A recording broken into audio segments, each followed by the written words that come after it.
Um, all right, on to our next speaker, Anna Keene. We're so grateful Anna's spending the afternoon with us. Anna is a building performance consultant based in Fairhope, Alabama. Her company, Keene Living, provides technical support, field verification, and training for single family and multifamily projects. Anna partners with nonprofits, including SIA. We've been lucky enough to work with Anna.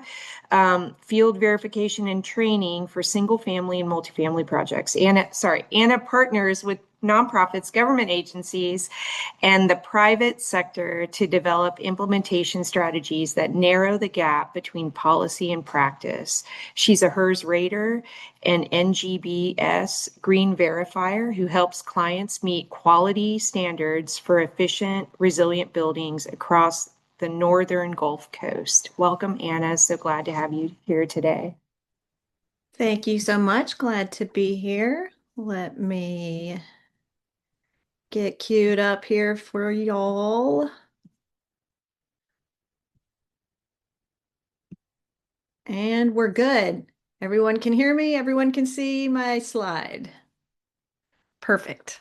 Okay, excellent.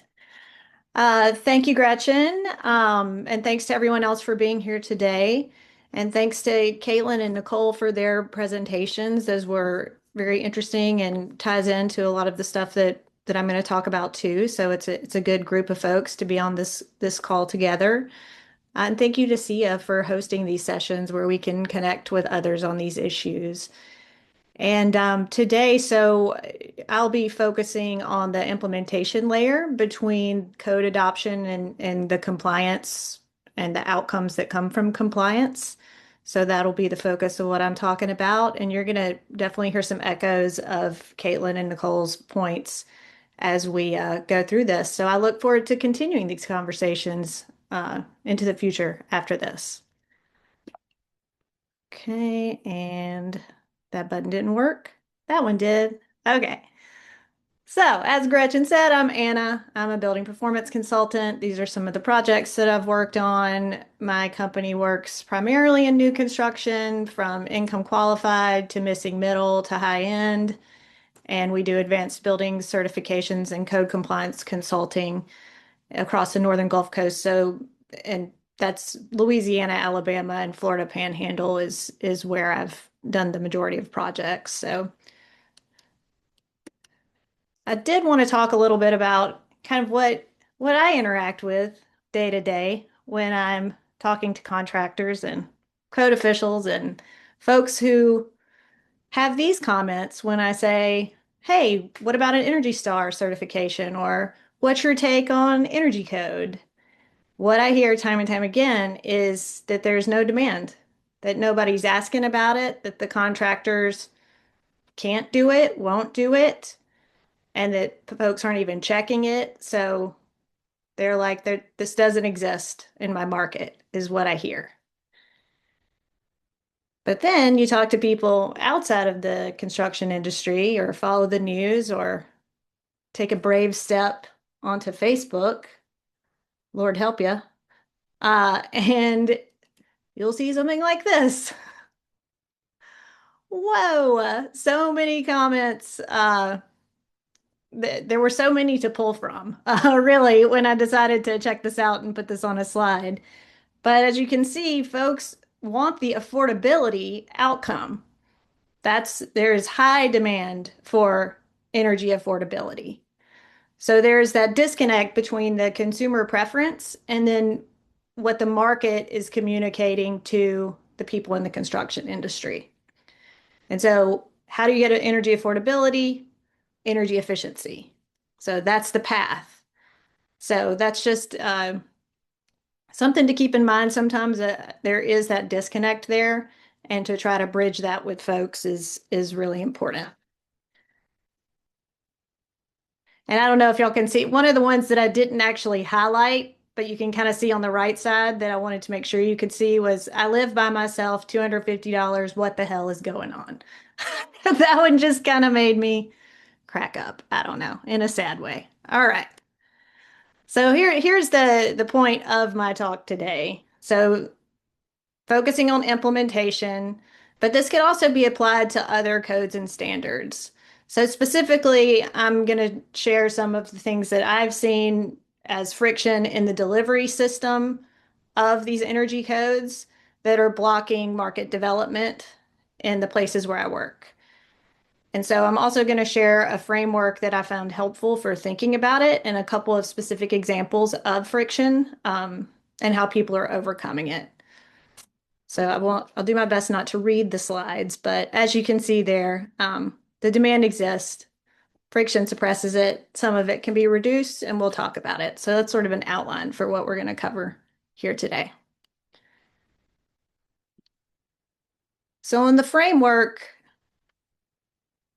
a good way to think about it, I have found, is to think of it as a user experience challenge. So every person who's interacting with energy code is a user, and all of them have touch points with it that can either have friction or be no big deal. And so this isn't everyone that's involved in energy codes, but this is a big chunk of them. So just thinking of, all right, we've got this code, we've passed it. How are all of these people going to interact with it? How are we going to try to reduce that friction so that it can be implemented in a good way? And with those users, they exist on a continuum. So you have your advocates all the way over to the actively resistant. And so your advocates are going to champion the work. They're going to understand some of the underlying principles and they're going to be completely on board. You've got folks that really are trying, but they just need a little extra support. The skeptics need evidence but can be convinced. And then the actively resistant are going to spread the warnings and tell everyone that it's stupid and don't do it, or that it just won't work. And a good thing to keep in mind is that the warnings do gain traction faster than the advocacy. And so I know for me, sometimes the temptation is to try to convert the resistors. But I would encourage you to, for better use of your resources, would be to focus on the skeptical and the ones that are trying, and to also recruit advocates to help you bring them along. And then you can get a lot of really good information about what the challenges are from those who really want to do it. They just need a little extra support. And so one thing to keep in mind, going back to the friction, is that the way that you can make a skeptical one more resistant is you can just bog them down in friction. And so one thing to always keep in mind is that every amount, even like the tiniest amount of friction, is adding cost. So there's your direct cost and your indirect cost, but there's the time, there's the mental energy, the cognitive load, and these just layers of frustration that can really make or break how successfully something gets implemented. And so this is something that Caitlin and I think Nicole mentioned it too, with the accessibility of some of the information when you're talking about different energy standards. So you have these dense technical documents and conflicting resources and then training that comes and goes and then unclear requirements. And this is just a few, we spend a week talking about how all the friction that could come with any of those users, but this is a few that I chose for today. Um, and these two images that you see on here, there on the left is a insulation table from Energy Code that has all of the climate zones on it, all the different insulation values and energy specifications, a list of footnotes that may or may not apply to where you live. And it's just, if you are at a glance looking at that, there's a lot of steps to figure out what information you need and how are you going to use it. And then there on the right is it's a it's a PDF is what it originally was, but it's a scanned Excel worksheet that is not designed for this use, right? And so if I go and I need to pull a code form to put my results in, I'm unable to, it's hard to read. I'm unable to fill it. I don't really know what to do with it. There's these just all these things where I'm like, how do I use this? How does this work? It's just friction. So not to be a downer, I'm gonna spin this in a positive direction now and show you some things that examples that I've seen work well in the energy code implementation space. So here are a couple of examples. So plain language resources, again, to the accessibility thing that was brought up by the other two speakers. Making sure that you have some at a glance guidance that is written for someone who is busy. And I do want to emphasize this doesn't have to do with intellectual ability. It has to do with just mental energy of like more and more steps to try to actually get to the action you are trying to take. So it's, make it easier for folks who are tired and busy to find the information they need quickly and easily. And then you can, of course, give more detail elsewhere for those who want a deeper dive or who need a deeper dive. But just give that quick glance information also. And then with stair step transitions, that's really important whenever you have a new process or new rules coming into play. One thing in particular that I've seen be successful is if you're adding something like testing requirements for code, then instead of requiring that immediately, add an inspection layer during a transition period. So say maybe for a year, we're going to do air sealing inspections and we're going to help you figure out what you need to be doing so that you will pass the test when the time comes. So things like that. And you want to communicate frequently and get those feedback loops so that you can continually improve. Um, because we're all going to miss things, and having that conversation and that back and forth flow of information is going to make it better in the long run. And then also we have training led by advocates. Um, it's, as all of you know, in the Southeast, it's hot and humid, and especially here on the Gulf Coast, it's extraordinarily humid. And so whenever you're talking about any type of energy upgrades, you've got to cover the topic of humidity and what works in a humid climate. And so when you have someone who's doing a training, they need to be able to speak to that. Um, and also folks that support the underlying goals. So just to give an example of, there are two code trainings that come to mind that I would say that are where this suggestion came from. One of them was a trainer that was from a different region, and he kept referencing energy specs from that region and talking about costs from that region. And it was very confusing to everyone that was there because it's just completely different. So getting someone who is using the right specs and understands the climate. And then another one, the training, the guy, bless his heart, it was the first time he looked at the slides. And and he also, it was a Friday and he straight up said at the beginning, he was like, we're gonna blow through this and we're gonna get out of here after lunch. I was like, no, I want this information. Hang on a second. So so just thinking about who the trainers are and are they going to be able to connect with that local community. And if you can make sure you bring in maybe some local advocates, if it is a trainer from another place, to really do some sort of handoff or introduce resources that are localized, even if you do have trainers from other locations. And then the last one on here is the shared value framing. Messaging is part of the user experience, and we want to include and not exclude.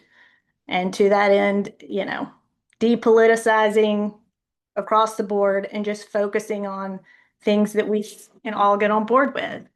We want quality of work. We want people to live in homes they can afford to live in. And we want a strong workforce, people having jobs that pay them well. I mean, these are fairly universal. Um, so to really focus on that so that folks don't just shut down when we really agree on a lot in this space. And then I'm going to go a little more in detail with two of these just in the interest of time. Um, but then we can connect on others another time. So with the plain language resources, these are these are two examples that I've seen be helpful that are user friendly here in Alabama. So that duct and building envelope tightness test and compliance certification form, it's got everything you need, right? It's a pleasant font, which does matter. If you have an iPhone, you understand. But or even if you don't, sorry, I hope I didn't just lose the Android users there. But it's pleasant to interact with. It's laid out in a way where you can move through it. You have your um, formulas right there where you need them, and it's one page, and then there at the bottom, it even tells you what to do with it. You can even click a button and it'll send it in an email. So it's a useful form. You can fill it out, you can print it out. It's a solid form. So that's one example. And with when this was created at the state level for any jurisdiction to use, but then some just took that and adapted it with things that they wanted to add to it. So it just gives you a base standardized form that you can use if you don't have the resources or you don't want to add anything else. And then there on the right side is a supplemental code, is what they call it. But really, what this energy list is it's a summary of this is what the prescriptive is in our county. So it takes all of that code and says, at a glance, this is what we expect from you. And if you want to do something different, we can talk about it. But if you don't want to think about it, just follow this list. And that has been really helpful for folks also who just want a list. Um, and so that's just a couple of examples. And I mean, could they be better? Yes, always. But these are I appreciate that the code officials, I believe, were the ones that drove both of these, and I appreciated them thinking ahead as to how are we actually going to check this, implement it when the code is passed. And then the other is the training led by advocates, which I already talked a little bit extra about. But this was actually a training. It was a weatherization training. South Face Energy Institute was involved and our local host was Gulf Coast Creation Care. And we had the community action agencies there, and there was a hands-on element where they air sealed boxes as a group. And then there was the classroom element where you had Mike Barsick, everyone's favorite advocate at South Base, who was teaching the class, but then he also invited some of the local contractors. I was there, some other folks, to make sure that we had a local resource that was connecting with the attendees. And it had the hands-on element and visual aids, which people respond to a lot, and the local tie-ins. But on top of that, just being the way life is, offering virtual and on-demand options are very important too, just to fit with people's busy schedules. And so wrapping up here, just to restate, the demand is here. And if we think of energy code implementation as a design challenge and what the user experiences are, then it'll get us closer to reaching those desired outcomes of energy affordability, skilled workforce, and developing the market so that it can really compound over time. And this is me. Uh, This is me, Anna. Please reach out. I hope we'll do some Q&A, but also if anyone has any thoughts about this, thinks I got something wrong or huge gap in what I was saying, or I just want to continue the conversation, Also find me on LinkedIn because this is just really important that we share lessons learned with each other and try to move our region forward. So that's it. Thank y'all. Yeah, thank you, Anna. Please, folks, if you have any questions, please go ahead and put them in the chat. A few questions did come up while you were speaking. So one of them was based on what you just shared a little bit with the training, wondering what's the right amount of training, or is there a certain amount of time and resources? How often should training be done to remove the friction or support in knowing like the most updated information? I mean, it's gonna depend on the user. Definitely anytime there's a code update, thinking of that as part of the code update, even before it's finalized or adopted, go ahead and start thinking about like who do we need to talk to and how can we get a training schedule sort of together to roll out the new code. But it's really going to vary depending on the on who's involved. And some of them have CEUs that they could do. Some of them would be just voluntarily, and that also varies across where you live. So, sorry, I don't have a better answer, but it just depends. The best answer is an honest answer. So, Okay, yay, I can do that. yeah. Appreciate that. And what you said is very true. It's going to depend on where you're living and what the needs are, and how much is getting updated in one go or not.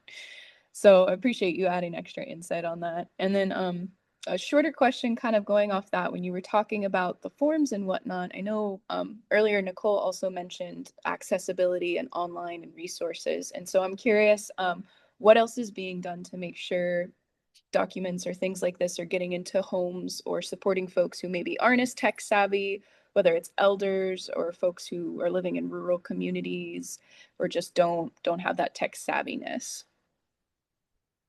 I don't know what is being done. There are definitely things that could be done. And I will say in preparing this talk today, that is something that I tried to tighten up on and not say, here's all the things that we could do.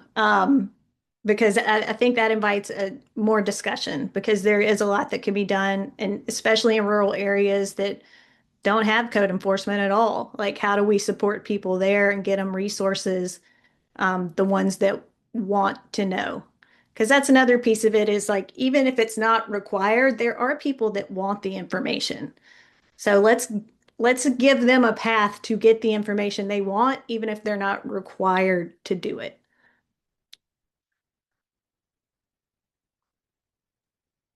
Yeah, that's really great insight. And then we also had we'd love to hear your insight more about the role of the incentives and the rebates and financing and helping absorb the new code requirements, and how have these helped shape the market and impacted your work? The only one that is coming, well, okay, back when there were more incentives or they were not being phased out, it was definitely moving the market forward in a way, it gave us something to talk about when we would talk to folks about here's something to help you get through it, any sort of transition. And in this case, I'm not talking about energy code. I would say like advanced certifications. So because there's in my markets, there's no incentive for code compliance itself. And maybe there should be, at least for a transition period, because you are asking people to do something different than they have done before. Um, so yes, having some way to pay to get people over the hump is really important. I have not seen that move things in my markets, to be honest. Yeah, appreciate that insight. And definitely there's some flexibility and differences. We have groups from all over the Southeast coming in, and really Well, appreciate you. Oh, can go I ahead. just clarify? I, when I say I haven't seen it in my market, I'm saying we don't have incentives. I'm saying the incentives would help. Um, but we just don't have them here. So places that do have them, please continue to have them and get more of them if you can, because that gets people over the hump. Okay, go ahead. No, thank you. I was just gonna summarize some of the takeaways. Like, really appreciated also speaking to like when you brought up humidity and some of those issues that aren't always thought of in there. But what you just said is really important, that incentives really can motivate to keep things moving forward. There's one question in the chat, and it sounds like this is more kind of open to any of the speakers, but Anna, since we still have you here, it's Eddie's asking if any of our presenters know, please, and what year did the IEEC code require blower door test out for new homes? I don't know what year the model code made it mandatory, and in a lot of places it's not mandatory. In Alabama, it is required, and that was part of the 2015 model code passed with amendments, and Alabama required the testing. But there was a transition period to where the testing results were not required for a year or two, I think, after the code was passed. So yeah, and that's Caitlin saying 2015. So that would line up with that. But still, a lot of places don't check it. Yeah, Yeah, good to know, and thank you. sorry, Sorry, Samantha, I I just was wanted gonna say, I think there were older versions of the code that had that as like an optional amendment requirement, but I think 2015 was the year that was required in the actual base code. thank you, Anna and Caitlin, and Nicole also had chimed in a message to me on that. So appreciate that. And thanks for the question, Eddie. If anyone has any more questions, or Nicole, did you want to add anything more to that question Eddie asked? No, I think it's the same thing because around 2015, that's when we saw a lot of builders coming in asking for the blower door test.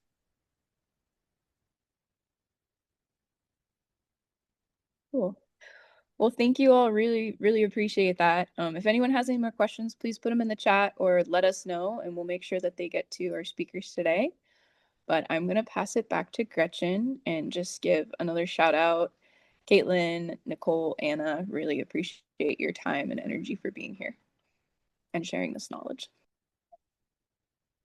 Thank you, Sammy. And I'll just say too that if folks on the call, in the spirit of sharing, have examples of good resources or incentive programs in your state or city or in your region, I don't remember if we have people outside the Southeast, but please share them in the chat. This is a way to kind of sharing is caring here.